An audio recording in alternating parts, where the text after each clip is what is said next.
Le sport pris au sérieux par des animateurs autant tout aussi dérisoires. Avec Emilio Constanza. I'm a fun guy. Félix Forget.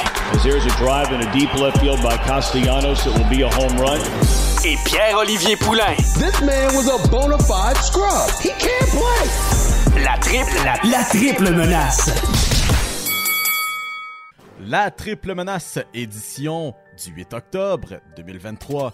Emilio Constanza au micro pour vous accueillir. Et bien sûr, la triple menace ne serait pas complète si on n'était pas trois, right? Donc, on a Félix Forget qui, aujourd'hui, est très content. Et non, ce n'est pas parce qu'il s'est acheté un chalet de Puka Nakua juste avant qu'on lance l'émission ou parce que les Diamondbacks vont bien, mais juste parce qu'il est content de nous voir et venir parler de sport. Puis bien sûr, Toujours. Nul autre que Pierre-Olivier Poulain, qui, encore une fois, est sorti de son trou pour venir nous parler de sport une fois de plus et de nous blesse au micro. Les gars, encore une fois, là, on a une très grosse semaine en termes de sport. Puis c'est pas seulement parce qu'on a des séries éliminatoires qui sont commencées ou qui sont en train de finir dans d'autres ligues, alors que on a d'autres ligues qui, eux, commencent leur camp d'entraînement et s'apprêtent à amorcer la saison. Et nul autre que le hockey sur glace, parce que bien sûr, habitant au Québec, on n'a pas le choix, on peut pas s'en cacher du hockey sur glace. Donc quand même, avant qu'on se lance, juste annoncer que un petit rappel en fait que la saison de la LNH débute mardi prochain. On a le droit à 3 matchs, un triple header, une triple menace, même certains diront, entre avec Nashville et Tampa Bay. Chicago, Connor Bedard va pouvoir jouer contre le vieux croûté Sidney Crosby. Evgeny Malkin quand même aussi au passage. Et on aura aussi un match, bien sûr, Seattle contre les Golden Knights de Vegas. Mais avant, un petit coin CH parce que tant qu'à être au Québec, tant qu'à faire parler des Canadiens. Donc aujourd'hui, à 14h, avait lieu la date limite pour soumettre les joueurs au ballottage. Félix, toi qui couvres en long et en large le CH avec DLC, qu'est-ce qu'on en pense d'Armia au ballottage? Est-ce que c'était finalement le temps que ça arrive? Il était grand temps qu'il jouait l'Armia. Et je veux pas manquer de respect à jouer l'Armia ou peu importe. Joël Armia, quand il joue sa bonne période sur 20 matchs, a l'air de Wayne Gretzky sur la glace, mais Joël Armia, justement, est beaucoup trop invisible trop souvent. Prenait de la place pour des jeunes qui poussaient. Je pense à des gars comme Raphaël Harvey-Pinard, des gars comme Sean Farrell, même Jesse Lonen, tous ces gars-là qui prenaient une place, qui veulent prendre la place, mais qui peuvent pas s'imposer parce que t'as un gars comme Joël Armia qui prend une place sans répondre aux attentes, sans rien amener de... Puis je veux pas dire qu'il amène rien, parce qu'il est quand même capable d'aider dans certaines facettes, mais Joël Armia est beaucoup trop invisible, il est pas assez impliqué dans le jeu pour qu'il justifie le fait d'être dans l'alignement de façon régulière, et même avec son salaire de 3,4 millions par année pour les 2 prochaines saisons, le Canadien a décidé qu'à un moment donné, il faut que ce soit les plus méritants qui soient sur la glace, il faut qu'on instaure comme une culture du plus méritant. Et en envoyant Joël Armia, moi, c'est ce message-là que je trouve qu'on envoie à l'équipe. On dit aux jeunes, si vous poussez, si vous méritez d'être dans la formation, on va vous ouvrir de la place, on va trouver des moyens de le faire. Et en envoyant Joël Armia aujourd'hui, c'est exactement le message que le Canadien envoie à ces jeunes. Et j'adore ce message-là de la part de Kent Hughes et de son organisation. Surtout que, tu sais, on parle beaucoup de balotage, là, on parle du CH un peu, mais tu sais, on voit un peu partout, là, on essaie d'envoyer des joueurs dans la Ligue américaine pour justement débuter la saison. Il y a certains gars aussi, des fois tu te grattes la tête en disant pourquoi lui, mais c'est juste une manœuvre administrative. Tu sais, on parle de Joël Armia, mais tu sais, un gars comme Raphaël Lavoie, là, je regarde ça là, un peu, là, qui a été envoyé au balotage par justement les Oilers d'Edmonton, 45 points en 61 games l'année passée dans la Ligue américaine. Ça pourrait être un petit quelque chose qui pourrait tenter. Je dis pas que ça pourrait arriver. Mais tu sais, je pense qu'on pourrait peut-être regarder ça puis se dire il y a peut-être de quoi, il y a peut-être de quoi gosser avec ça. Tu sais, on a parlé des sénateurs là, qui ont envoyé des gars comme Jacob Bernard-Docker puis Egor Sokolov aussi. Tu sais, le cap salarial, toute la situation puis le fait que tout le monde soit serré financièrement, ben on dirait que ça libère de la place. On dirait que les équipes sont un peu moins stressées d'envoyer du monde au balotage ces temps-ci. Mais il faut pas quand même oublier aussi que les Ducks ont réussi quand même Enfin, il a signé Trevor Zegras, Jimmy Drysdale aussi. Là, tu sais, veux pas, ça a été deux gros morceaux, deux gros dossiers là, qu'on a réussi à faire du côté des Ducks d'Anaheim. Quand même un très bon prix. Je pense que Pat Verbeek, on savait quel type de joueur il était sur la glace. Ben, je pense qu'il a montré un peu la même chose au niveau du deuxième étage là, en tant que fin négociateur. 5,75 pour Trevor Zegras puis 2,3 millions pour Jimmy Drysdale. Les deux sur 3 ans. Écoute, c'est des deals en or. Maintenant, il va juste falloir les satisfaire et montrer que l'organisation va dans leur bon sens pour que dans 3 ans, on évite justement de les perdre là, sur le marché des transactions. Puis finalement, au grand plaisir de notre collègue Marc-André Fortin d'avoir quand même gardé ces deux joueurs-là. Lui qui, la semaine passée, était sur le point de nous envoyer chier quand on parlait de Zegras à Montréal. T'es comme jamais de la vie. Shout out Marcus, on t'aime beaucoup. Parmi les autres clauses qui sont arrivées chez le Canadien, on a Caden Primo qui finalement va être un joueur je veux dire, oui, il a fait des temps dans la LNH, là, mais finalement va être avec le grand club au début de la saison. Là, je demande un peu votre opinion là-dessus parce que semble-t-il, ça fait un bout, peut-être qu'on pousse un peu dans la direction de Samuel Montembeault comme étant peut-être le gardien numéro 1, sans étant peut-être le gardien. C'est sûr qu'on peut pas comparer à Carey Price non plus, là. Mais comment est-ce que Caden Primo vient mêler un peu les cartes dans la situation du gardien numéro 1? Donc, au passage, j'ai un tandem à 3 gardiens aussi. Mais tu sais, en même temps, genre, Caden Primo, c'est plus... Je pense qu'il n'y aura pas de débat ou de quoi que ce soit qui viendra mêler les cartes. C'est une situation c'est une solution d'urgence. Tu sais, d'après moi, là, je pense qu'on l'a vu encore. Là, je pense que, tu sais, malgré tout, Caden Primo semble pas être capable de prendre le step supérieur pour finalement s'impliquer à temps plein dans la Ligue nationale de hockey. Je pense que ça sert à rien de vraiment overthink ce débat-là. Je pense que Montembeault numéro 1, Jake Allen qui a passé sa carrière à être un numéro 2 exceptionnel et à la minute que tu le demandes d'être numéro 1, là, ça commence déjà à être fragile un peu. Fait que, d'après moi, c'est plus une situation d'urgence. On voit un petit peu plus ça un peu partout dans la Ligue nationale. On regarde un peu les Hurricanes de la Caroline faisaient ça aussi l'année passée, un sorte de ménage à 3. Je pense Boston aussi faisait ça soit l'année passée ou il y a 2 ans. Donc, je pense que c'est une pratique qui est en train de rattraper la Ligue nationale. Puis je pense qu'on est en train de voir que un troisième gardien en haut, des fois, en situation d'urgence, ça fait bien le travail aussi. La seule question que je me pose par rapport à ça, c'est le Canadien veut donner une opportunité à Samuel Montembeault de montrer que c'est son gardien du futur. Forcément, ça veut dire qu'il faut lui donner des départs pour ça. Et Jake Allen n'est pas à Montréal pour jouer 15 matchs par année. Et son salaire fait en sorte qu'il veut pas, il va avoir des départs. Où est-ce que tu places Caden Primo là-dedans? Quel départ tu lui donnes? Moi, je me demande si c'est pas peut-être une solution. Est-ce qu'on repousse un peu le problème dans le sens où Primo, on a peur qu'il passe pas au ballottage. Est-ce qu'on essaie de le garder pour peut-être l'échanger contre un autre gardien qui est déjà passé par le ballottage? Ou est-ce qu'on veut justement lui donner cette opportunité-là de se faire valoir dans la LNH? On sait qu'à chaque fois qu'il est ici dans la LNH, ça a été absolument épouvantable. Mais peut-être qu'il fera un Mathias Norlinder de lui et qu'il va pouvoir se relancer cette année.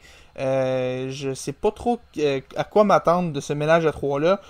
Je pense qu'un ménage à 3, je sais pas si c'est soutenable considérant la situation où est-ce qu'on veut donner des matchs, on veut donner du temps de jeu à Samuel Montembeault comme numéro 1.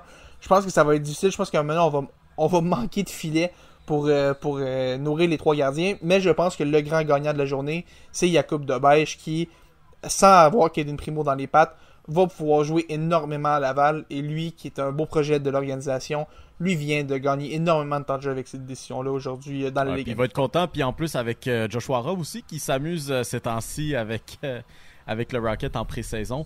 Avant qu'on passe au prochain sujet sur le hockey, les gars, on pense quoi un peu de cet alignement du CH avant le début de la saison qui est au passage contre Toronto mercredi prochain? Moi, la seule chose que j'espère vendredi, c'est de pas avoir à dépenser une énorme fortune à la cage au sport de Val-d'Or mercredi soir. C'est mon seul objectif de la soirée. Puis si on a un bon match, ça va être un bonus, mais ça va te coûter plus cher si c'est un bon match? Ou est-ce que si c'est un mauvais match, ça te coûte plus cher? Ouais, non, aussi ça coûte aussi cher si c'est un bon match. Mais écoute, juste pour y aller brièvement, là, je pense pas que On va encore se battre probablement pour un choix top 10 cette année. Je regarde la division Atlantique, tout le monde s'est amélioré, ou presque. Même Boston qui va régresser va être encore, je pense, supérieur au Canadien de Montréal. Fait que je pense que ça vaut même pas la peine d'élaborer ce sujet-là. D'après moi, là, faut pas s'attendre à très grand chose. Mes attentes sont très basses, maintenant. Félix, de ton côté un peu plus optimiste? Non, mais ce que je vais dire pour le premier match, je me lancerai pas dans une victoire ou une défaite. C'est 50-50. Je trouve que c'est beaucoup trop facile. Moi, je vais y aller avec un pari un peu plus risqué. Quoi qu'en même temps, ça arrive quasiment 100% du temps. Premier match de la saison contre Toronto. Josh Anderson va marquer un but. Ça, c'est vrai. Oui, Toronto. Okay. Le Némésis des Maple Leafs va encore une fois frapper. J'ai aucune idée sur quel trio il va le faire. Je pense que ça va être sur un troisième trio, mais je sais pas encore qu'est-ce que Martin Saint-Louis a l'intention de cook avec sa formation. Je pense que ça va être sur un troisième trio, mais peu importe la façon dont Josh Anderson est utilisé. Il pourrait jouer 45 secondes dans le match. Tu peux être sûr et certain. Genre 45 secondes, sa troisième paire qui est même pas sa position naturelle. Il va jouer en défense, il va jouer 45 secondes, il va trouver le moyen de marquer.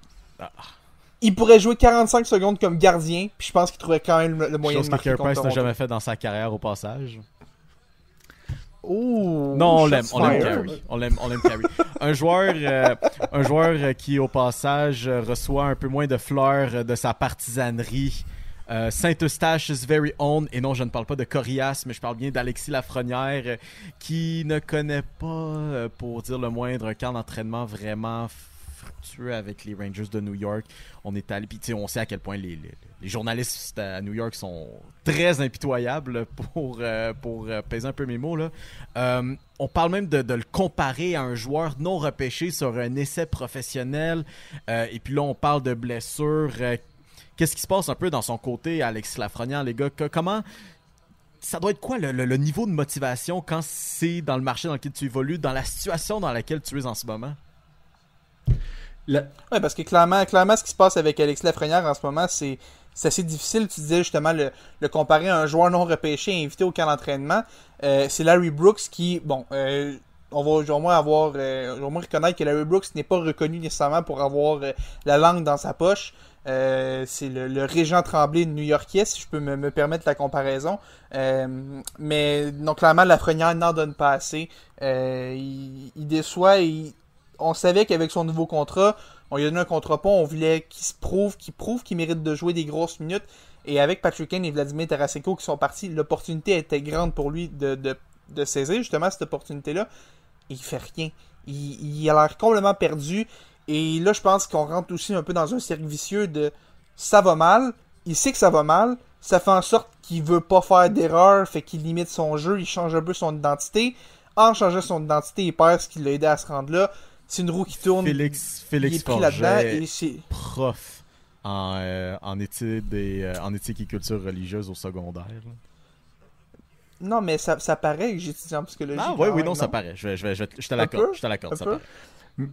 Mais en même temps, les Rangers de New York, c'est quand la dernière fois qu'ils ont développé un espoir de qualité? Honnêtement, je pense que c'est une plaie organisationnelle. Peut-être une exception ou non. Ouais, Chris Kreider peut-être, mais... je pense que c'est Chris Kreider il y a 10 ans. Il y a Chris Kreider. Il y a peut-être K'Andre Miller puis Braden Schneider qui pourrait être de quoi de popper, mais un espoir de qualité chez les Rangers de New York, là, je pense que je le dis depuis la première minute où ce que les Rangers de New York a gagné cette fameuse loterie-là, c'est le pire à part Montréal, c'est le pire endroit qui aurait pu se ramasser. Ouh. Les Rangers de New York, c'est la pire place qui aurait pu se ramasser, à part peut-être Montréal. Puis on voit pourquoi. Il y avait déjà pas de place pour lui quand il est arrivé à la saison recrue. Comment tu veux qu'il se développe si un joueur élite comme ça joue continuellement sur un troisième trio, puis c'est pas la pauvre du coach. Les deux autres trios sont stack devant lui. Fait que c'était sûr que... Puis, tu sais...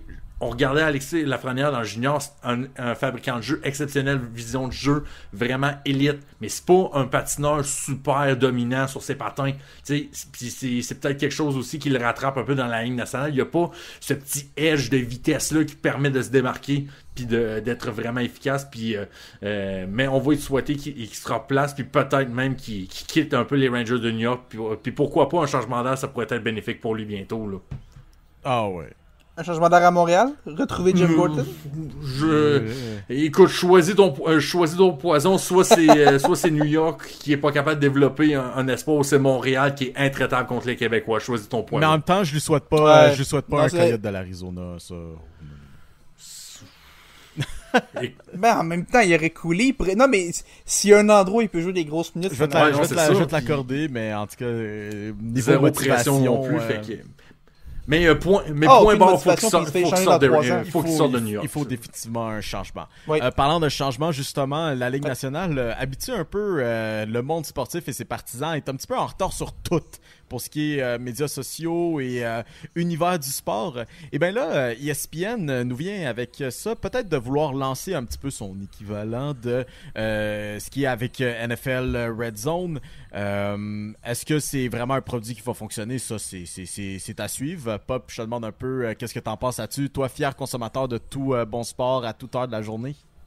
Mais écoute, ce qui fait le succès de NFL Red Zone, je pense qu'il y a des multitudes de facteurs qui sortent de l'extérieur du concept de sport en général. Tu sais, tu reprends le football, tu sais, on change de possession très rare, beaucoup moins souvent qu'au hockey, ou alors qu'on change de possession quasiment peut-être aux 5, 10, peut-être 20, 30 secondes.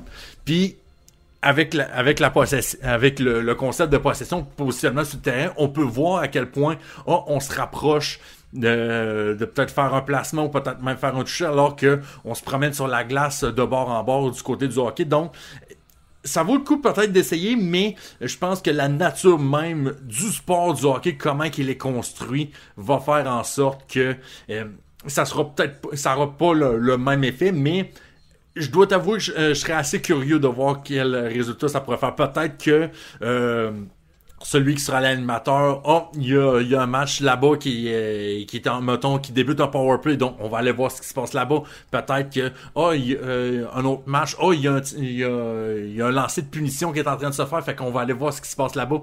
Peut-être ça peut se faire, mais je pense pas que ça sera aussi efficace que le football de la NFL. Puis je pense que ça sera pas de la faute vraiment de la Ligue nationale de ce côté-là. Puis surtout que tu rajoutes le fait qu'il y a 40 secondes entre chaque jeu. On a le temps d'aller voir 2-3 autres matchs en attendant de la prochaine remise. Donc, j'ai hâte de voir. J'ai hâte de voir pour vrai. Ouais. Non, puis je pense que aussi, comme tu disais, le format se prête un peu moins. Je suis d'accord avec tout ce que tu viens de dire. Puis je vais reprendre aussi l'expression que Mio avait amenée il y a quelques semaines, qui m'avait vraiment fait rire, l'expression de TikTok Brain. Red Zone est parfait pour... le format de Red Zone est parfait pour ces personnes-là qui ont tout le temps besoin d'être dans l'action, qui ont tout le temps besoin que quelque chose se passe. Je pense qu'il va y avoir un public pour ça. Je sais juste pas si le format de la LNH va bien se prêter. Je pense qu'il va falloir trouver une façon de bien le tousser. Et je pense que ça va surtout prendre un Scott Hanson parfait, et je lance un nom comme ça dans l'univers. Ouh, j'aime ça. Ok. Ok. Félix, Ben, c'est j'avoue, vite, ça c'est certain qu'il y aurait l'énergie pour rouler à peu près pour 6 heures de hockey, 4-5 heures de hockey non-stop, mais écoute, on verra comment que ça va faire, mais non, j'aime ça, cette suggestion-là, puis je pense que la Ligue nationale en sortirait gagnant. On a parlé de football, un peu de football quand même dans le hockey, on se transporte du côté de la NFL, semaine numéro 5. Déjà. Et boys, les Bears de Chicago, enfin une victoire. Hey. C'est quand même enfin une victoire. Premièrement, nos respects à Dick Butkus, légendaire joueur des Bears de Chicago et maître incontesté du meilleur nom dans l'histoire du sport, qui nous a quittés cette semaine et qui a un peu fait en sorte que les Bears sont sortis motivés pour aller chercher enfin une première victoire, ce qui leur fera excessivement du bien, je crois, surtout que maintenant Chase Claypool est parti sous d'autres cieux à Miami. Ben oui, non, définitivement. Puis Justin Fields avait promis cette semaine qu'il allait la remporter justement pour Dick Butkus. Puis il a livré sur sa parole. Je veux dire, ok, en termes d'efficacité sur ses passes, il a peut-être pas été tant excellent, à peu près 50% sur ses passes, mais quand même 4 passes de toucher, pas été intercepté une fois. Je veux dire, est-ce que c'est quelque chose auquel il va nous habituer en fait Il a fait ce qu'il avait à faire. Il avait juste fait ce qu'il a à faire, puis le reste fait tout seul. Finalement, mais aussi, il faut quand même donner un gros shout-out à DJ Moore sur l'escouade de receveurs. Oui. Avec 230 verges de réception de passe qui est franchement incroyable. Là, j'ai pas de statistiques sous les yeux, mais est-ce que c'est le record en ce moment cette saison pour un receveur? Écoute, je ne sais pas si c'est le... En tout cas, c'est certainement pas le plus grand, match de tous les temps. Mais d'après... J'ai quand même dit 7 saisons. Mais je serais pas surpris que finalement on découvre que c'était Calvin Johnson a.k.a. Magatron qui était déguisé en DJ Moore dans ce match-là, mais quand même très performance impressionnante des Bears de Chicago qui, malgré tout ça, pourrait encore être un excellent candidat pour le Tank Bowl 2023 avec non seulement le premier choix, mais aussi le deuxième choix au total, parce qu'il faut se rappeler aussi, et ça je pense que certains l'oublient encore, que dans la transaction que les Panthers de la Caroline ont fait pour aller chercher le premier choix au total du dernier repêchage qui est devenu Bryce Young, finalement, on a donné un choix de première ronde en 2023. Fait que je vous laisse faire les mathématiques. Peut-être que ça va faire que Chicago va repêcher numéro 1 et numéro 2. Mais si on reste dans cette classe de carrière pour du dernier repêchage, c'est Jay Stroud. Encore une fois, Félix. Je sais que c'est un rival de division. Je sais aussi que tu l'as dans le fantasy. Mais quand même, on a vu un peu de Matthew Stafford là, en fin de match. Là, ou d'Andrew Luck là, en fin de match contre les Falcons d'Atlanta. CJ Stroud, c'est un gamer, man. C'est vraiment un gamer. Les Texans, écoute, en tant que fan des Titans, j'ai vu ma part de carrière des Texans épouvantables. Et je pense qu'aujourd'hui, les Texans ont perdu. Ils ont laissé un peu trop de temps au cadran. Les Falcons ont fini par gagner. Mais avec 2 minutes à faire, CJ Stroud avait le ballon. Et comme je dis, j'ai vu énormément de carrière des Texans. Mon histoire de fan des Titans qui a appris à détester les Texans a appris qu'un carrière des Texans avec 2 minutes à faire et avec une séquence offensive à mener pour aller marquer un toucher ne réussira jamais à le faire. C'est systématique. Matt Schaub a jamais été capable. Davis Mills a jamais été capable. J'en passe, il y en a eu 47 des épouvantables. Brock Osweiler qui avait signé un gros contrat à cause de 2 bonnes games à Denver. Ils ont tous été mauvais. Systématiquement, ils ont tous été mauvais. Et CJ Stroud, comme un vétéran, et c'est ça qui est fascinant quand tu regardes CJ Stroud, le gars joue comme un vétéran. Le gars prend des risques, il anticipe des jeux comme des vétérans. Daniel Jones sont toujours pas capables de faire, même après des années. Et tu viendras pas influencer tu viendras pas insulter mon King ici, mais même s'il joue pas bien. Je vais toujours insulter. Je vais toujours insulter Daniel. D'ailleurs, je veux juste ouvrir une petite parenthèse pour répondre à la question de Mio concernant DJ Moore. Oui, effectivement, c'est un sommet cette saison pour le plus de verges en un seul match avec 230. On salue Keenan Allen et Tyreek Hill qui avaient fait 215 il y a quelques semaines. Mais oui, DJ Moore détient la marque officiellement pour cette saison-là. Un petit W pour les Bears cette année. OK. Mais Fait que je juste un petit peu à Stroud vite pour terminer. Cette année, CJ Stroud est rendu à 186 passes tentées et pour le moment, n'a toujours pas lancé la moindre interception. Et c'est un nouveau record pour un carrière recru en début de carrière. Avant, le précédent record pour le plus de passes tentées sans être intercepté, c'était Dak Prescott qui l'avait avec 176 consécutives. Et aujourd'hui, CJ Stroud est maintenant rendu à 186. N'a toujours jamais été intercepté. À un moment donné, je veux bien croire qu'il n'y a pas juste les interceptions dans la vie, mais garder le ballon dans tes mains, c'est souvent une bonne chose. Et je pense que CJ Stroud l'a compris. Et ça ne l'empêche pas d'être agressif pour autant. Il sait juste à quel moment être agressif. Il y a un petit peu de chance aussi. Mais j'aime vraiment beaucoup j'ai juste le poise, mais la confiance, l'assurance qu'il dégage dans sa pochette. J'adore ce que les Texans ont en CJ Stroud. Même après une défaite ne donne pas ses conseils à Lamar Jackson, s'il te plaît. Que ça continue ainsi pour lui. Maintenant que tu m'ouvres la porte, Mio, comment tu te sens aujourd'hui? Grosse victoire quand même des Steelers. C'est pas facile. C'est pas facile ces temps-ci offensivement du côté des Steelers de Pittsburgh. Mais écoute, comme dirait un célèbre conte il y a quelques siècles, il ne suffit pas de partir. Plutôt, il suffit d'arriver à point.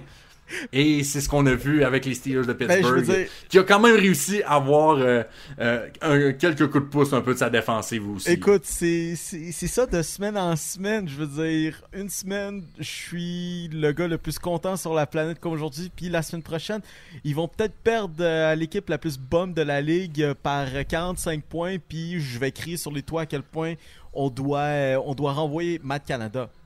mind you, ça l'a pas changé. Encore une fois, cette semaine, je vais rester sur le camp de renvoyer Matt Canada parce que c'est clairement pas grâce à ses prouesses sur le jeu offensif, sur dessiner les jeux offensifs que les Steelers ont gagné.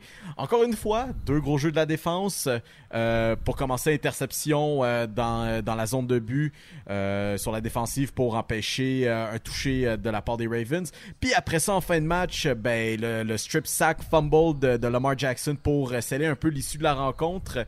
Les Steelers, au passage, ont maintenant repris le dessus de l'AFC North comme il se doit, la place qui leur revient ultimement.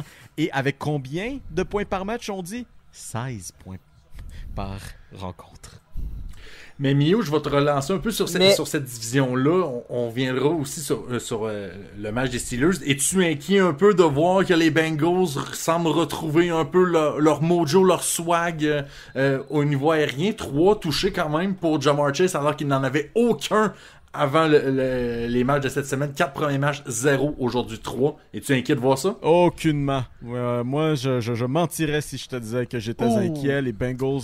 Encore une fois, une équipe frauduleuse. Je veux dire, OK, il a fallu qu'ils gagnent contre les Cardinals. Big deal, OK? Je veux dire, la compétition auquel ils ont fait face cette année, clairement, il y en a là-dedans qui était winnable pour eux. Puis, ils n'ont pas été capables de rien faire. OK, Joe Burrow était blessé, mais non, aucunement inquiet. Puis, je veux dire, les équipes qui s'en viennent dans les semaines à suivre pour les Bengals, prochainement, ça va être contre les 49ers qui, en ce moment, sont tout aussi dangereux qu'ils l'ont été tout au long de la saison, qui, en ce moment, l'emportent 14-0 contre les Cowboys. Et vont jouer aussi contre les Bills. Fait que ça va être une épreuve de grande envergure pour les Bengals, mais non, je suis aucunement inquiet, je veux dire. Surtout que cette défaite-là des Ravens pourrait être importante au bout de cette run-là aux saisons régulières parce que on allait déjà viser une 3e victoire à l'étranger contre des rivaux de division. Finalement, on est allé l'échapper. Mais quand même, s'il fallait que Baltimore ait gagné ce match-là et fait un balayage de ses rencontres de division à l'étranger, mais mon Dieu, on se serait mis dans une position vraiment avantageuse pour la suite des choses. Là, on semble ouvrir un peu plus le nord de l'américaine. Donc, on verra ce qui se passe de ce côté. Juste au passage, Félix, peux-tu envoyer un petit message à tes Titans? Je sais que les Titans, c'est pas une équipe incroyable, c'est une équipe un peu frauduleuse, mais la semaine prochaine, les Titans, c'est contre les Ravens. Call le monde là-bas, dis à DeAndre Hopkins de sortir ses prouesses de 2018, dis à Derrick Henry de sortir de sa pré-retraite, puis qui s'abattent les Ravens. Je peux pas croire que t'oses me mettre sur le spot encore comme ça avec les Titans. Tu veux que j'en parle? Je vais t'en parler. Je vais t'en parler un peu de cette équipe-là. Cette équipe-là qui ruine mes dimanches chaque semaine. Je vais t'en parler. Et en plus, qui va me forcer à me lever à 9h dimanche prochain pour écouter du football à Londres, parce que oui, on joue à Londres. Pas de Toy Story, par exemple. C'est ça l'affaire, pas de Toy Story. Il y a même pas de Toy Story. Et si on m'avait mis du Toy Story, au moins je me serais levé. Là, on me force à écouter un match. Faut que je regarde pour vrai, là, des vrais joueurs qui vont me détruire tout. Mais écoute, je vais essayer d'avoir un take un peu plus rationnel sur le match d'aujourd'hui. Non, je suis pas capable, ils sont vraiment juste mauvais. Cette équipe-là n'a aucun sens, je comprends pas ce qui se passe. Il y a 2 seuls joueurs aujourd'hui à qui je donne une étoile dans leur cahier. DeAndre Hopkins, qui a finalement connecté avec Ryan Tannehill sur une base régulière, a finalement démontré qu'il est encore un receveur numéro 1, qui est capable qui est l'homme de confiance qu'on a besoin d'un gros catch. Et l'autre joueur à qui je veux donner une petite étoile dans son cahier, c'est Tyjae Spears, le porteur de ballon substitut de cette équipe-là. Choix de 3e ronde l'an dernier, qui, fun fact d'ailleurs sur Tyjae Spears, n'a qu'un seul ACL. Il y a un de ses 2 genoux qui n'a même pas d'ACL. Il peut pas se le déchirer, c'est quand même un bon signe quand tu y penses. Mais, et c'est là que j'y vais avec mon hot take de la journée. Derrick Henry. Autant j'adore Derrick Henry. C'est possiblement le joueur que j'ai le plus aimé de toute ma vie en suivant le football. Derrick Henry n'est plus le meilleur porteur de ballon de cette équipe-là. Tyjae Spears est un meilleur porteur de ballon que Derrick Henry. Attends, mais Félix, tu peux me le dire. J'avais raison. Non, parce que Derrick Henry n'est pas washed. Derrick Henry a changé. Les Titans doivent l'utiliser J'ai hâte qu'on s'en reparle. J'ai hâte qu'on s'en reparle semaine 12. Mais Mais j'aime un peu la dualité qu'offrent les Titans à la position de porteur de ballon parce que Spears offre un gabarit beaucoup plus petit, beaucoup plus rapide un peu, ce qui permet d'être explosif, ce qui n'a jamais été le cas de Derrick Henry, qui est un bulldozer, un tank, un 18 roues combinés ensemble pour justement aller chercher des verges. Ben, est-ce qu'on va pouvoir peut-être exploiter cette dualité-là des deux forces ensemble pour créer peut-être une super unité de porteurs de ballon? C'est peut-être là qui pourrait être le succès pour essayer de sauver cette saison du côté des Titans du Tennessee. Puis on a juste à prendre un exemple, ce qui a été fait aujourd'hui avec les adversaires des Titans, les Colts d'Indianapolis, on attendait Jonathan Taylor, qui a enfin été signé Mio, et a crié peut-être Alléluia un peu partout du côté de Boisbriand, après avoir que Jonathan Taylor ait enfin signé un nouveau contrat de 3 ans avec les Colts d'Indianapolis. On l'attendait. Aujourd'hui, il a été quand même discret. C'est sûr que c'était son premier match en plusieurs semaines. C'est sûr qu'il n'était pas à 100%. Mais on a vu tout un travail de l'unité à la course des Colts d'Indianapolis aujourd'hui, là. Ah oui, puis honnêtement, là, un porteur de ballon qui se fait payer. Après ça, Félix, je te lance là-dessus. Là. Puis bien sûr, le MVP, Gardner Minshew, mais un porteur de ballon qui se fait payer, je suis là pour ça. En voilà un qui se fait payer comme il se doit. Félix, je te renvoie la parole. Je sais que Jonathan Taylor est un bon porteur de ballon en santé, possiblement l'un des meilleurs de la ligue, même si j'ai des doutes sur ça, mais en tout cas c'est une autre histoire. Mais mon deuxième hot take de la journée, Mino, je t'avais dit tantôt que j'en allais en avoir 2. Tu as maintenant entendu mon premier, j'en ai un deuxième. Quand tu regardes ce que Zach Moss a fait aujourd'hui contre ce qui est depuis 2 ans la meilleure défense contre le jeu au sol de toute la NFL, est-ce qu'il aurait pas été mieux de garder Zach Moss et de pas payer Jonathan Taylor? Peut-être ça aurait permis de faire survivre un deuxième orc. Peut-être un deuxième orcal. Peut-être qu'il y en aurait un deuxième qui aurait pu se retrouver en liberté. On sait pas. Probablement, mais moi, ce que j'ai avec ton take, Félix, c'est que tu donnes des munitions justement à cet argument de ne pas payer les coureurs de ballon parce que tu peux juste aller... Non, mais c'est des faits. Je sais. Zach Moss a été exceptionnel. Je sais, mais c'est tellement un long débat de est-ce que tu te payes le running back pour ce qu'il a fait ou pour ce qu'il va faire. Puis justement, comme je t'ai dit, tu donnes des munitions en ce moment à l'argument contre lequel moi je combats de ne pas payer les running backs parce qu'on peut avoir meilleur ou on peut avoir la même chose sur des jambes plus fraîches. Je refuse totalement ton texte. Mais ce que je veux dire, peut-être que Jonathan Taylor aurait mieux fait d'être payé par une autre équipe. Parce que Zach Moss, peut-être qu'il est sous-estimé, peut-être qu'il est juste mauvais dans un bon système aussi, d'où mon take de pourquoi je pense que Jonathan Taylor est peut-être pas aussi bon que les gens pensent, mais je pense que les Colts, quand tu regardes ce que Zach Moss a fait cette semaine, et ce qu'il a fait dans les 3 dernières semaines aussi, Zach Moss c'est vraiment sur un excellent début de saison, a manqué la première semaine, mais depuis ce temps-là, il est carrément un des meilleurs porteurs de ballon de la NFL. Est-ce que tu as vraiment bien fait de payer Jonathan Taylor, surtout en voyant que Zach Moss fait du bon travail? Je pense qu'une autre équipe aurait été mieux de payer Jonathan Taylor, qui, je le répète, est un bon porteur de ballon, un très très bon porteur de ballon. Mais je pense que tu vois ce que Zach Moss fait en ce moment. Je me demande si tu te poses un peu la question. Je pense que c'est quand même un dossier qu'ils vont regarder jusqu'à la fin de la saison, puis voir comment Moss va jouer, puis comment est-ce que, si on veut y aller avec finalement un tandem de running back, parce que c'est très très fort possible aussi, puis surtout si les Colts veulent rivaliser aussi en série de fin de saison, ils auront besoin de tous les joueurs disponibles, puis probablement justement d'explorer cette option-là, parce que quand même on ne paye pas Taylor pour les 3 prochaines années juste pour qu'il soit une minime partie de l'attaque. Surtout quand on regarde qui est leur corps arrière du futur aussi, on s'entend que la course va être le pain et le beurre des Colts pendant encore plusieurs années. Soit-on en pensant qu'Anthony Richardson qui a quitté le match aujourd'hui avec une blessure à l'épaule, ça ne soit pas si grave que ça, mais déjà là, c'est déjà sa 2e blessure cette saison. Est-ce que on va tenir le coup du côté de la recrue? Mais écoute, s'il peut demeurer en santé cette saison, puis avec justement Zach Moss, Jonathan Taylor, on va courir, mesdames, messieurs. Puis je pense que dans une ligue où la passe est roi et maître, c'est rafraîchissant des fois d'avoir un peu de course qui mène un peu l'offensive dans la NFL. Les Pats, mesdames, messieurs, on a parlé de Tank Ball, d'équipes qui en arrachent, d'équipes qui nous font fâcher de semaine en semaine. Je vais me lancer tout de suite. Je veux pas être Bill Belichick depuis 2 semaines.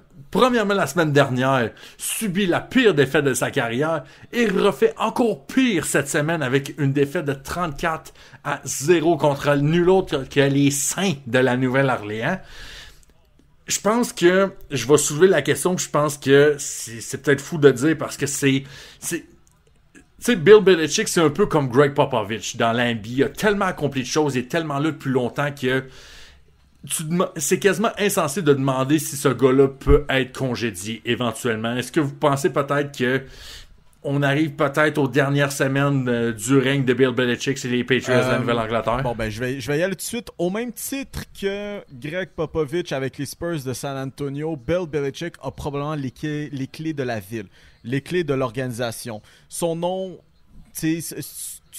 est plaqué sur l'organisation des Patriots de la Nouvelle-Angleterre.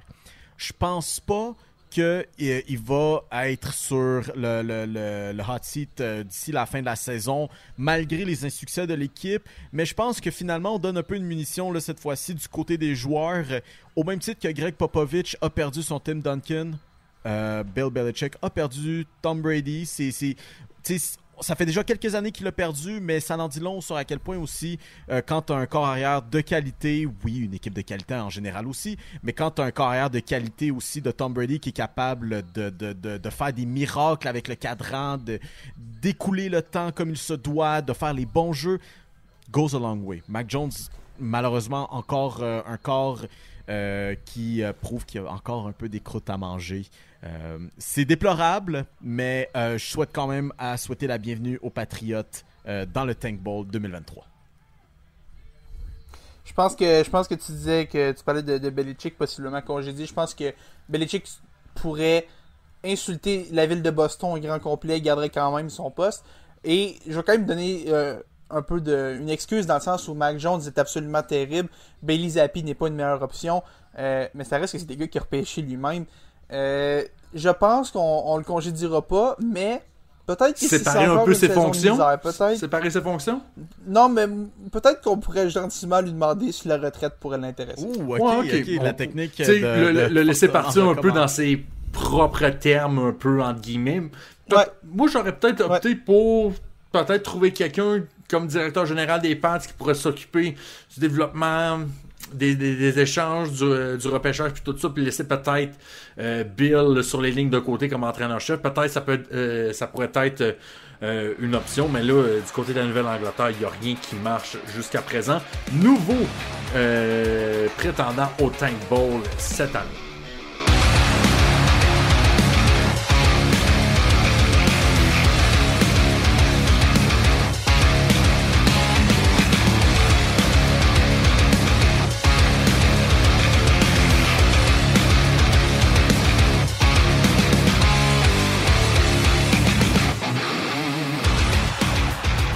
La Triple Menace édition du 8 octobre 2023, partie 2. On a parlé beaucoup de sport en première partie d'émission, puis ça changera pas en deuxième partie d'émission parce que, plutôt cette semaine, on a eu droit au début des séries dans le baseball majeur. Et moi j'avais très confiance en les Blue Jays de Toronto. J'avais surtout confiance en José Berríos. Mais clairement j'avais pas la même confiance que le manager, fait que je suis un petit peu John Schneider. Merci, j'ai comme perdu un peu plus, puis je l'appelais Joel Edmondson. J'ai été franchement déçu, mais juste avant qu'on aille là-dessus, les gars, je vais y aller dans mon ton un peu passif-agressif, fâché, déçu, pour faire le tour quand même de ce qui s'est passé dans le baseball majeur, parce qu'après tout, la vie ne tourne pas autour des Blue Jays, mais bien sûr du reste de la ligue. Donc, en guise de rappel, les Blue Jays ont été balayés 2-0 par les Twins du Minnesota dans une série tout à fait pitoyable pour nos représentants du Canada. Ensuite, les Rangers du Texas, complètement lavés, les presque expos aussi, déplorable. Félix, on peut content de ton côté parce que ça va bien du côté des Diamondbacks de l'Arizona qui eux aussi ont balayé contre les Brewers et bon, c'est quoi 3 balayages sans le 4e? Philadelphie qui balaie aussi Miami dans leur série de wildcard. Maintenant, moi, vous savez maintenant quelle est ma réponse à cette question, mais je la lance à vous, autant à la maison qu'à Pop et à Félix. Quelle équipe a été la plus décevante parmi les deux suivantes dans l'américaine entre les Blue Jays et les presque Expos, les Rays de Tampa Bay dans le fond? Les Jays. Ça peut pas être autre chose que les Jays, je pense. Je pense que cette équipe-là, c'est au début de l'année. Si on revient au contexte du début de l'année, parce que les Rays sont arrivés avec quasiment 100 victoires, sont arrivés avec la grosse saison, mais si on se remet au contexte du début de l'année, les Jays qui s'étaient fait éliminer de façon assez humiliante par les Mariners en série l'an dernier, une grosse remontée des Mariners dans le match qui a mis fin à la saison des Jays, et on voulait aller chercher du renfort, on voulait finalement que cet affront-là en série ne se reproduise pas. On est allé bonifier la rotation, on est allé chez Chris Bassitt pour avoir un bon lanceur. Chris Bassitt qui finalement n'a même pas lancé pendant cette série-là, parce que pourquoi utiliser ton deuxième meilleur lanceur quand tu peux utiliser ton troisième et un gars qui est peut-être ton cinquième meilleur lanceur. Et on est allé chercher un gars comme Dalton Varsho pour mieux compléter l'alignement, et aussi des gars comme Brandon Belt et Kevin Kiermaier pour produire un grand total de un seul point en 18 manches. C'est terrible. C'est sérieusement, c'en est drôle, mais c'en est surtout triste pour les Jays. Qu'est-ce que tu fais rendu là? Est-ce que tu commences à te poser des questions sur si ton noyau est bon? Parce que Vladdy a une saison épouvantable. Beau Bichette s'est pas levé. George Springer, qui est occupé à être fier de ses coéquipiers, même quand ils se font laver, il n'a rien fait. Alek Manoah, qui peut pas aider. Même Kevin Gausman, qui a été ton as lanceur, qui a été exceptionnel toute la saison, se fait détruire dans son premier match de série. Qu'est-ce que tu fais? C'est quoi la prochaine étape pour cette équipe-là? Tu continues de t'améliorer? Tu repenses à reconstruire ton noyau? Il y a des grosses questions qui doivent se poser à Toronto, et je sais pas où est-ce que ça va s'en aller. Écoute, si le match numéro 2 entre les Twins et les Jays est arrivé dimanche passé, je pense, pour citer un célèbre philosophe, j'aurais tout décrissé dans le logement, là, pour vrai, là, mais maintenant, j'ai pris quelques jours pour un peu miroiter, mijoter, et peut-être tenter d'expliquer un peu cet affront-là. Mais, tu sais, on parle des Jays qui... l'équipe qui déçoit le plus, mais soyons honnêtes, là, c'est tellement la façon la plus Jays. Tout le monde savait que soit les Jays allaient exploser les Twins du Minnesota, ou allaient faire une affaire comme qui allait se faire. 1 point en 18 manches de jeu. Puis, écoute, ça a pris un simple, c'est même pas un coup sûr plus d'un but qui a fait en sorte que on a marqué ce point-là. C'est juste un petit simple en 7e manche alors qu'on tirait déjà de l'arrière par 3 points.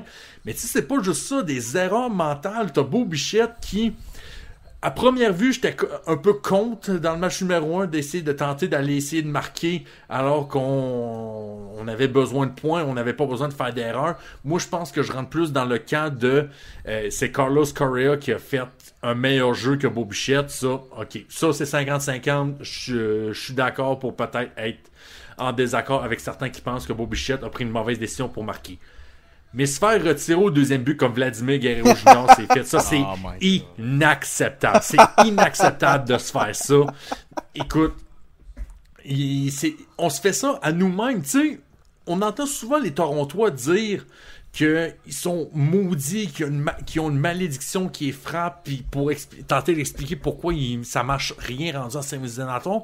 Vous faites ça vous-même. Vos équipes, c'est pas de la malchance, c'est vos équipes qui vous font ça tout seul.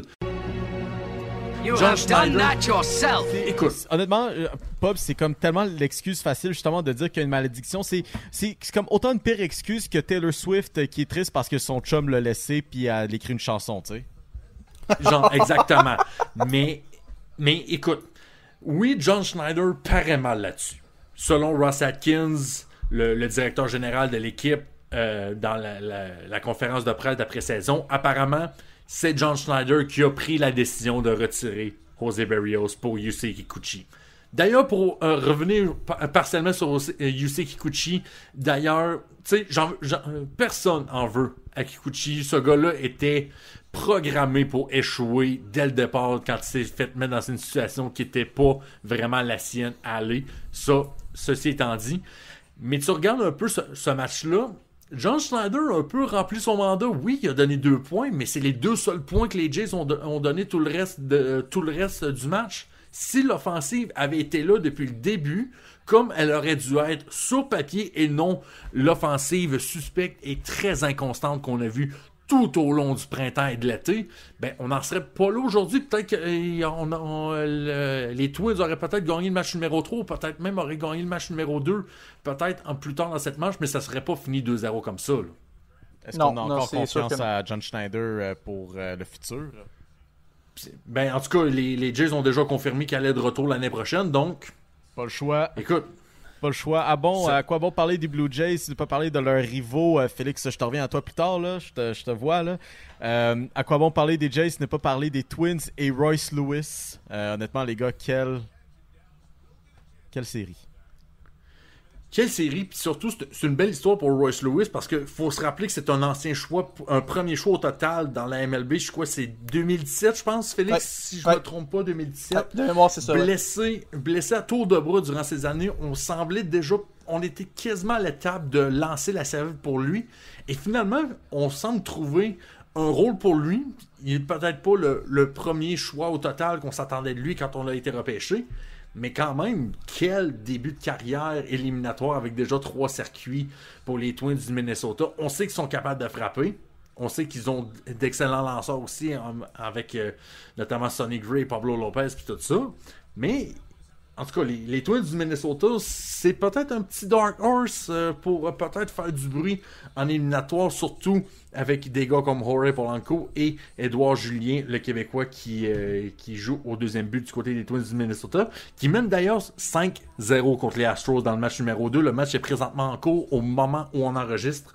Les Twins du Minnesota qui mènent 5-0 en fin de 5e match. Maintenant, et qui tentent d'aller créer l'égalité 1-1 dans la série de division contre les Astros de Houston, restant champion de la série mondiale. Quand même, Félix, je te regarde parce que une autre équipe que t'as attentivement regardé durant cette série de wildcard, les Diamondbacks de l'Arizona, mais plus précisément la relève des Diamondbacks qui ont été franchement impressionnants. Mio, tu parles des Diamondbacks depuis tantôt. Malheureusement, c'est plus le nom de cette équipe-là. Je les appelle les Answerbacks depuis quelques mois maintenant. Il y a une affaire qui me fascine de cette équipe-là.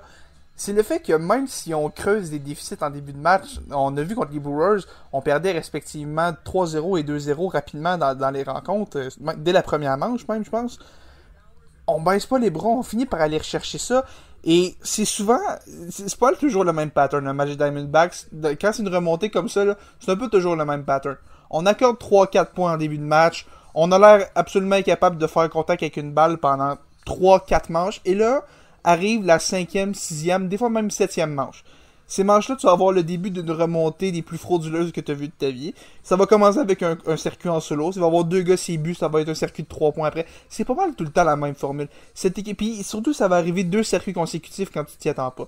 Cette équipe-là a énormément de caractère et ce qu'on voyait comme un point d'interrogation, tu parlais de la relève était vue comme un point d'interrogation pour cette équipe-là. Parce qu'à part Paul Sewald, qui a été acquis à la date limite des transactions parce que justement, la relève était terrible, les autres releveurs sont vraiment pas des joueurs de confiance. Tu tombes à des Miguel Castro, à des Kevin Ginkel, c'est pas des joueurs avec lesquels tu es nécessairement en confiance quand tu compares avec les Astros que tu sais pas qui vont te sortir, mais c'est un Dominicain qui lance 100 000 à l'heure dont tu n'as jamais entendu le nom de ta vie. Il y en a à peu près 47 de ça. Les Diamondbacks, eux autres, vont te sortir un gaucher de 32 ans. Tu n'as jamais entendu son nom de sa vie. Il va te lancer des sinkers à 91, mais ça va quand même, les gars vont quand même être juste swing dans le bar. Cette équipe-là me fait vivre des émotions que les Yankees m'ont pas fait vivre de toute l'année. Je suis un fier fan des Answerbacks jusqu'à la fin des séries 2023. Let's go, they have the dogs in MP. Oh. Écoute, Paul Sewald, moi, il me fait penser à la version releveur de Jordan Lyles un peu, le Chad Inning Eater par excellence de la MLB. Si vous savez pas de quoi je parle, allez voir la vidéo du YouTuber Foolish Baseball sur Jordan Lyles qui grosso modo, ça fait en sorte que le gars, genre, c'est peut-être pas le meilleur, mais c'est peut-être pas le gars avec l'Arsenal, mais peu importe ce qui va arriver, il va te lancer 3 manches, puis il va aller jusqu'au bout, au bout de sa run. Un gars très en confiance. Mesdames et messieurs, les séries, bien sûr, au baseball, sont toujours en pleine marche. Je vous pose la question parce que en ce moment, mis à part pour Houston, qui ont emporté le premier affrontement contre les Twins, bon, présentement perdent quand même par 5 points. Les Texans, qui étaient en wildcard, mènent contre les Orioles. Les Phillies, qui étaient dans la wildcard, mènent contre nul autre que les Braves d'Atlanta. Et les Answerbacks, maintenant, de l'Arizona, qui étaient où? Dans la wildcard, mènent en ce moment contre les Dodgers de Los Angeles. La question maintenant, est-ce que être en bail est un désavantage? Ben, visiblement, oui.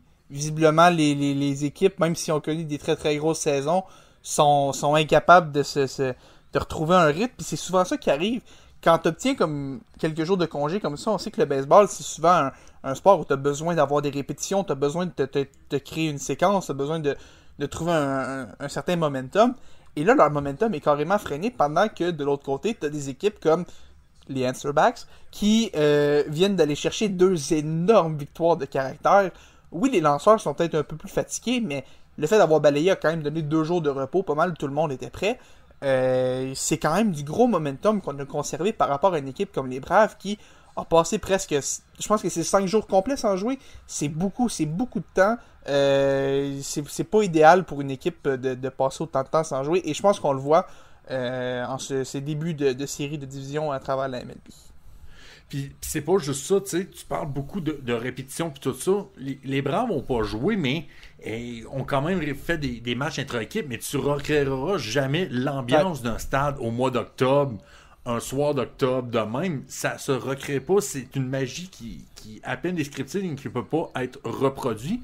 Puis là, tu regardes des équipes, mettons, comme les Orioles de Baltimore, qui n'ont pas l'expérience en séries éliminatoires. Eux autres, c'est tout nouveau pour eux, là, vraiment, là, de faire les séries éliminatoires, puis 2, d'avoir un bail déjà pour la série des wildcards. Donc, ils se retrouvent de même, puis ils se retrouvent vraiment en terrain inconnu, alors que les Rangers du Texas, et non les Texans, comme Mio l'a dit tantôt.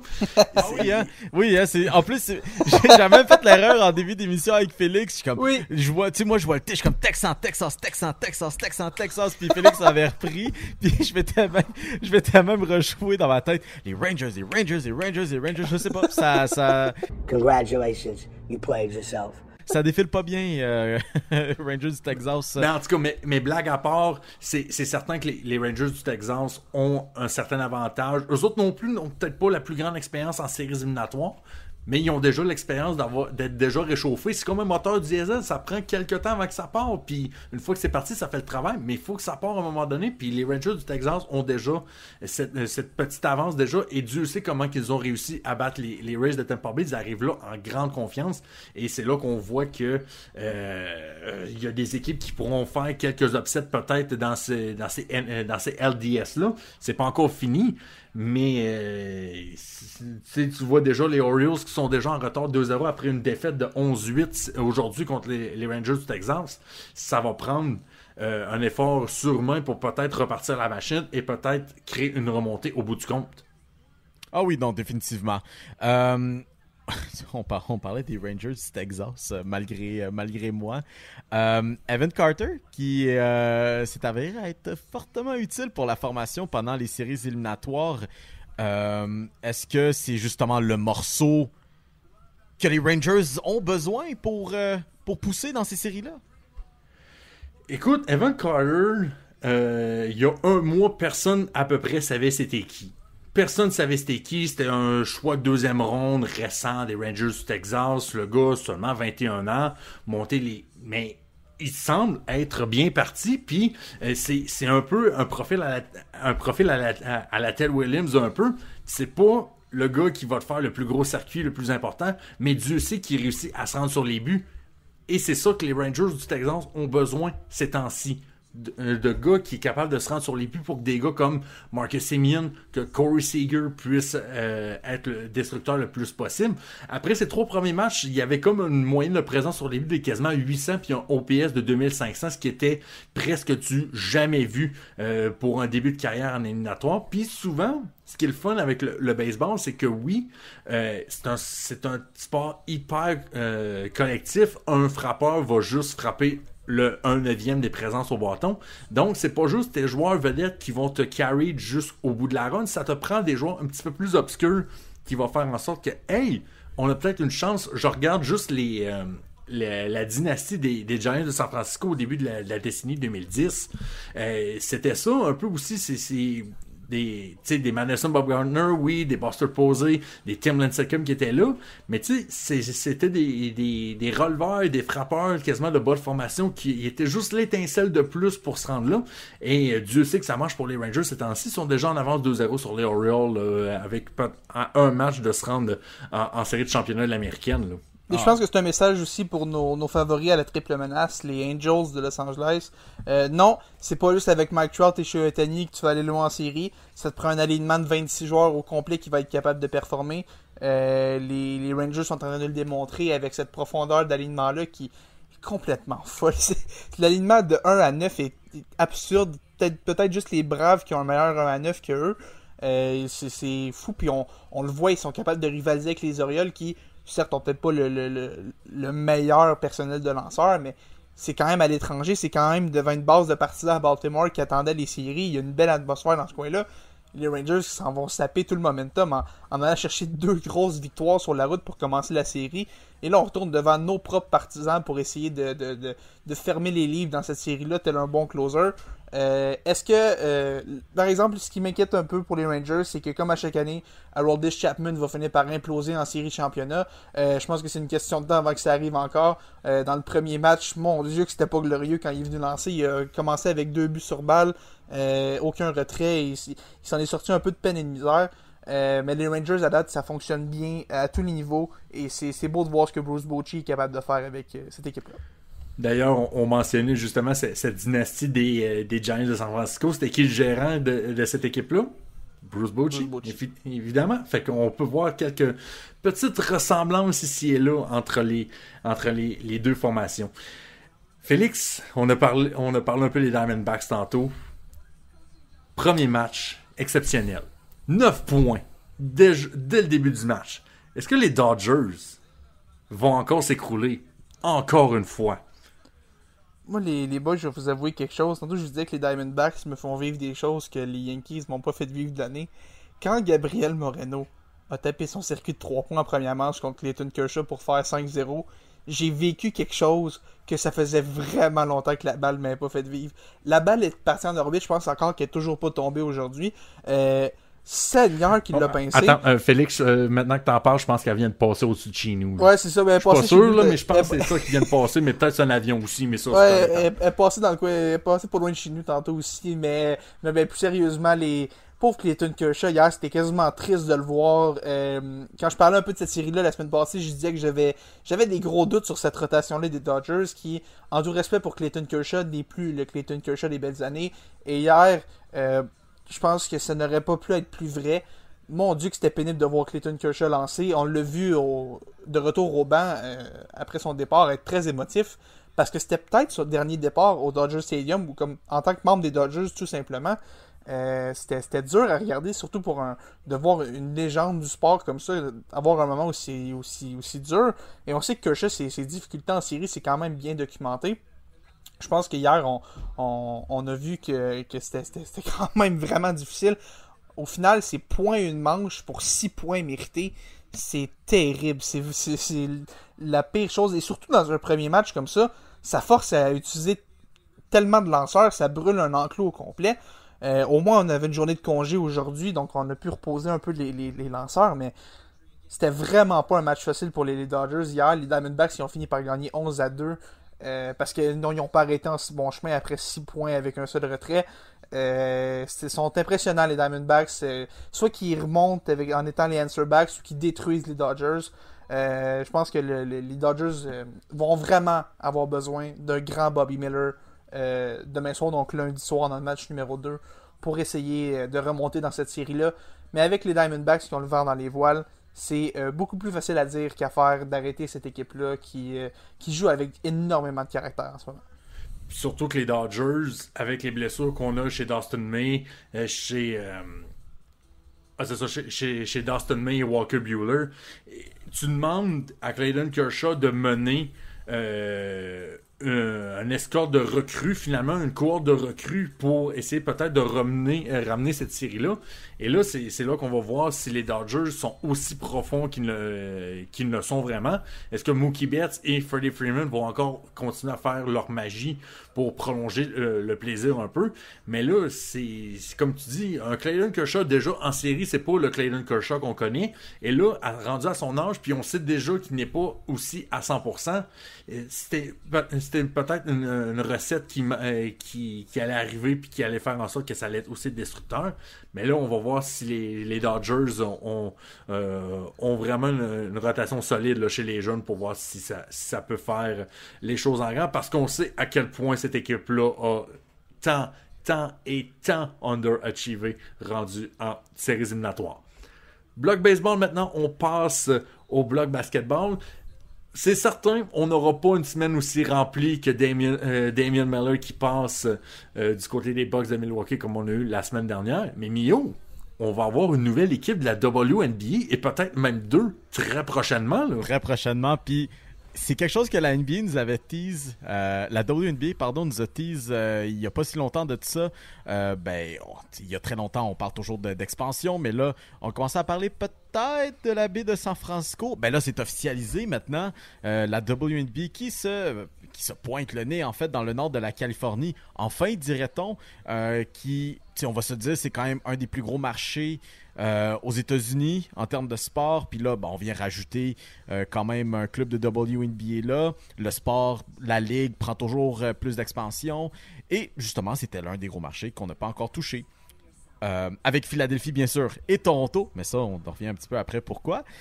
Puis bien sûr, toujours proche de Silicon Valley. Je veux dire, l'argent... Silicon Valley, c'est sûr qu'ils n'ont pas connu la meilleure année 2023, là. Mais l'argent coule dans cette partie du pays. Mais encore, cette équipe, quand même, va arriver en 2025. Puis, ce qui donnerait un nombre impair d'équipes dans cette ligue. Alors, à s'attendre peut-être à la présence d'une 14e équipe. On regarde peut-être du côté de Portland, peut-être créer une petite rivalité, qui sait, dans l'ouest des États-Unis. Mais, Pop, comment se fait-il que Toronto, on n'en a pas plus parlé dans le processus? Ben, écoute, c'est triste de voir parce que, pour faire le topo rapidement, comme tu as dit, on était avec la nouvelle équipe qui sera un peu sur la direction des Golden State, des Warriors de Golden State dans le nord de la Californie. Ben là, ça faisait en sorte qu'on avait une 13e équipe. Là, on voulait avoir une 14e pour justement rééquilibrer les choses avec ça.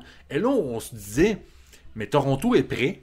Toronto a prouvé qu'il pouvait avoir un marché pour la WNBA. On se rappelle, c'est quoi, il y a 1 ou 2 ans, il y avait sold out un match hors concours de la WNBA. Fait qu'on s'était dit, mais pourquoi pas? Mais finalement, on s'est rendu compte cette semaine, après quelques rumeurs, que finalement, Maple Leaf Sports and Entertainment, qui gère les Leafs, les Raptors, entre autres, ont décidé, nous autres, on va pas embarquer dans ce processus-là. Et Toronto n'aura pas d'expansion, en tout cas du moins sous la direction de Maple Leaf Sports and Entertainment, ce qui crée évidemment une vague de déception parce que ça serait la première fois que la WNBA sortirait des États-Unis, donc ça ferait en sorte qu'on aurait peut-être un volet plus nord-américain de ce côté-là.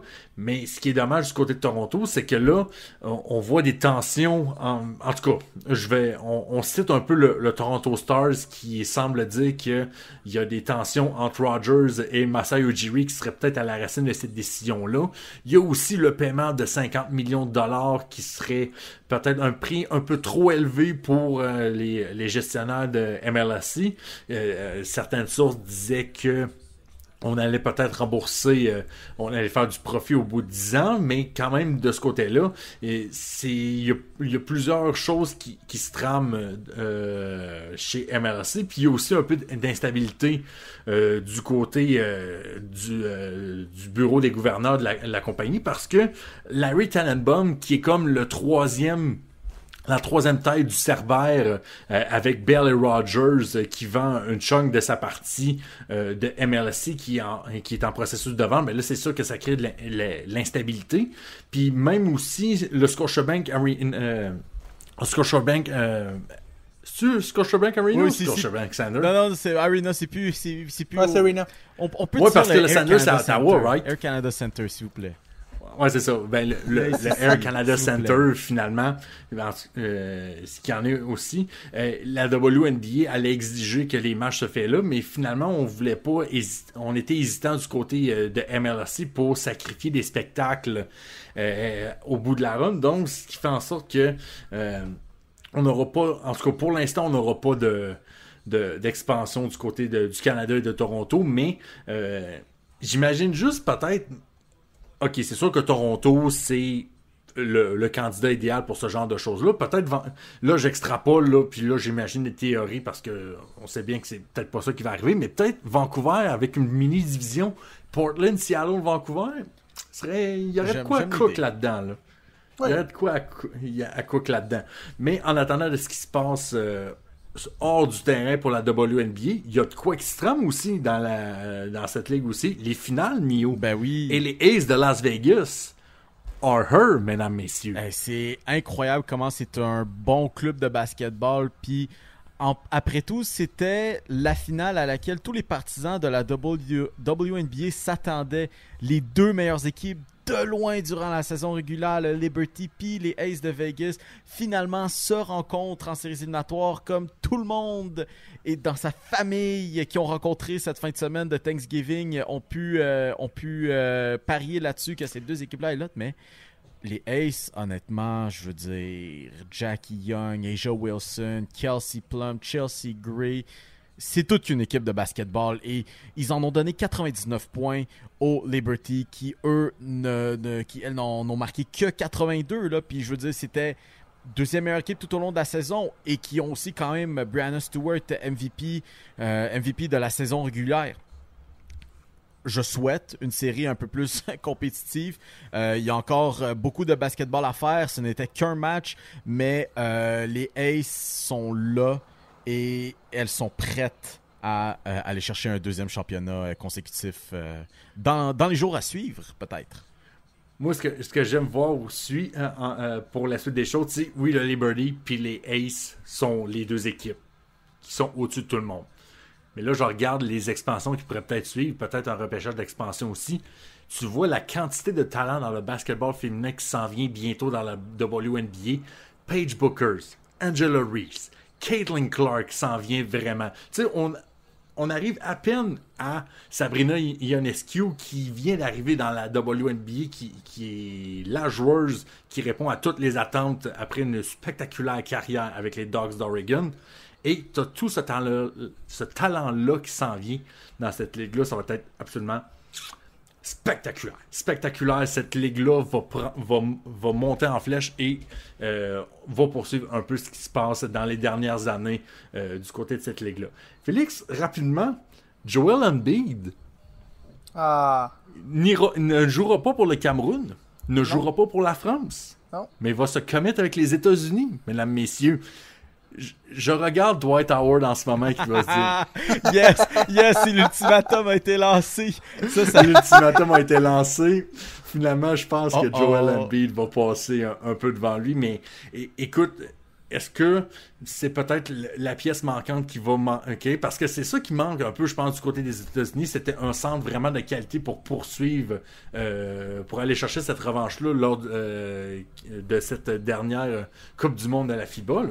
Ouais, je pense qu'on peut faire vraiment pire que Joel Embiid comme pivot partant pour une équipe aux Olympiques. Right. C'est quand même un peu... Hein? Right, Félix? Oui, on peut avoir... Mais je pense que la France est quand même meilleure avec Rudy Gobert qu'avec Joel Embiid. T'sais, je le comprends de pas avoir voulu jouer pour la France. Il aurait été obligé de jouer en sortie de banc. Ça aurait pas été le fun pour lui. Fait que, il va quand même pour une équipe... Tu penses qu'il aurait été le backup à Rudy Gobert? Oui. Le troll en moi dit oui. La personne sérieuse en moi dit non. Okay. Moi je suis très sérieux. Moi, Joel Embiid, c'est en sortie de banc pour la France. Oh my God. Je pense que tu scrapes même les que je te 15. dirais que je te dirais qu'il serait troisième derrière Victor Arrête, c'est horrible. Non, je troll. C'est inconcevable que tu dises ça. Hey, je vais scraper les 15 dernières années que cette squad-là ont joué ensemble depuis qu'ils ont 12 ans pour placer Joel Embiid comme pivot numéro 1 sur cette équipe-là. Parce que n'importe quoi que Rudy Gobert sur cette planète peut faire mieux que lui, là. Je troll, là, mais à chaque semaine, il ose s'en prendre à mon Rudy Gobert. À un moment donné, ça fait Rudy Gobert meilleur que Joel Embiid. Le troll en moi va garder cette phrase-là. La personne sérieuse en moi trouve que c'est outrageux de dire ça, mais je vais aller on the record avec ma personne troll pour dire que Joel Embiid aurait peut-être été le power forward. J'aurais laissé le power forward. Oh my God, non, c'est un peu là, tu stretches l'affaire. Mais juste avant de relancer là-dessus. Moi, ce que je trouve vraiment drôle, puis ce que je trouvais un petit peu spécial, c'est que Joel Embiid, on le catégorise comme étant un joueur international dans la NBA, et à quel point le jeu a été développé à l'international, puis tout ça pour qu'il représente Team USA. Je trouve ça un petit peu drôle, mais écoute, il y avait ses propres raisons pour ça apparemment, là, qu'il disait cette semaine, mais bon. Moi, ce qui me fascine un peu de voir, c'est que, comme tu dis, il y a certains joueurs pour qui ça me dérange pas quand il y a une raison logique. Je pense à, mettons, Freddie Freeman au baseball qui représente le Canada parce que sa mère vient de là. Ou je pense qu'il y a plusieurs autres joueurs qui ont des bonnes raisons de le faire, mais Joel Embiid, quand je pense à Joel Embiid, je pense que la dernière chose à laquelle je pense, c'est américain. Je trouve ça bizarre. Tant mieux pour lui s'il veut jouer pour les Américains, mais c'est... Pourquoi pas juste aller construire quelque chose avec ton pays, comme on le voit au Canada? On le voit au Canada, ils sont en train de construire quelque chose de magnifique. Il ring chase. Je vais dire quelque chose qui est outrageusement faux et aussi véridique, mais est-ce que Joel Embiid qui commit avec les États-Unis, c'est presque aussi pire que Kevin Durant qui s'en va avec les Warriors de Golden State? Ouais, c'est là que je m'en allais. C'est du gros ring chasing, là, je veux dire. Autant que tu sais, peut-être que le club de France aurait été compétitif, ou tu sais, peut-être voir un beau truc avec le Cameroun, peut-être être le capitaine de cette équipe-là. Non, c'est un gros move à la Kevin Durant, là. Puis pour côté un journaliste, personnalité publique qu'on connaît, c'est le move le plus faible qu'une superstar aurait pu faire sur le stage international. Puis c'est d'aller joindre les États-Unis, là. Ouais, complètement. Puis c'est justement, comme je te dis, au Canada, ils sont tellement en train de construire quelque chose de beau parce que les Canadiens ont décidé de tout embarquer dans un projet, puis le Canada n'a pas les ressources que les États-Unis ont, loin de là, mais on a décidé de croire en notre projet, de l'amener jusqu'au bout, puis de pousser cette équipe-là. Pendant ce temps-là, Joel Embiid, qui pourrait faire la même chose avec la France, ou même avec le Cameroun, décide d'aller avec les États-Unis, et moi, la question que je me demande, c'est, Joel Embiid aurait-il pris la même décision si des gars comme LeBron James, Stephen Curry, Kevin Durant n'avaient pas signalé leur intérêt pour jouer pour les États-Unis? Et je pense que la réponse à cette question-là est un très gros non. J'ai très hâte à l'été prochain de le voir se faire ruer à Paris. Ça va être magnifique. Oui. Oh mon Dieu, ça va être parfait. Ça va être parfait. Mais, on parle bien de... C'est bien beau parler de Joel Embiid. Oui, il a gagné le dernier MVP, mais il ne sera pas le meilleur joueur de la NBA l'année prochaine. Car ce titre va aller à Imo Jimmy Butler, mesdames, messieurs. Ça va être le meilleur joueur. Honnêtement, on peut s'en parler à quel point c'est drôle. Je veux dire, tu sais, on s'attendait peut-être à un petit stunt de début de saison, de presser, de journée avec les médias, mais honnêtement, jamais en 1 million d'années est-ce que j'aurais prédit que Jimmy Butler serait arrivé avec une coupe à la Karen, un œil couvert, les ongles peinturés, avec le maquillage, les piercings, puis ce qui semblait être des vrais piercings aussi, là. Oui. Je sais que les piercings sur le nez, il faut que tu attendes un petit peu au départ avant de mettre l'anneau littéralement, fait que je sais pas si c'était des vrais ou des faux, là, mais on peut-tu en parler à quel point c'est probablement comme le meilleur début de saison niveau humoristique puis contenu à jaser? Mais écoute, je veux juste y aller, et Pop, je pense que tu vas être content de m'entendre sortir cette référence-là, toi qui est né pour ces années-là. Il manquait vraiment juste Misery Business dans la conférence de presse pour que la scène soit parfaite, digne d'un IMO des années 2000. Hayley Williams, où étais-tu? Il manquait vraiment juste toi. Ça aurait été magnifique. Écoute, Félix, tu parles de ça, puis j'ai quasiment une lampe, pour vrai. Là. J'ai des émotions right now. Là. Pour vrai, là, moi qui a grandi avec la culture emo, punk rock un peu, moi c'était juste parfait. C'est un crouton! Oh! Hey, j'ai juste 28 ans, quand même. Ok, LeBron James! Oh. Ok, tu veux vraiment aller là? Ok, c'est bon. Ok, fine. Si tu veux parler de LeBron James pour finir ça, je te laisse finir. Ben oui, ben tu sais, quand même, tu dédicaces au fait que LeBron James est officiellement devenu le joueur le plus vieux de la NBA. Prends la même réaction que je viens d'avoir en écoutant Pop parler de ses références de grand-père des années 2000. C'est pas des références de grand-père, ça s'appelle être un homme de culture. Ok, c'est bon. Chose que tu n'as pas l'air d'être. Wow, ok, les couteaux volent bas. Ok. Hey, ça vole bas, wow! Non, moi, il n'y aura pas de agisme ici, mesdames, messieurs, je vais refuser, autant que j'avais refusé qu'on insulte mon roi Daniel Jones.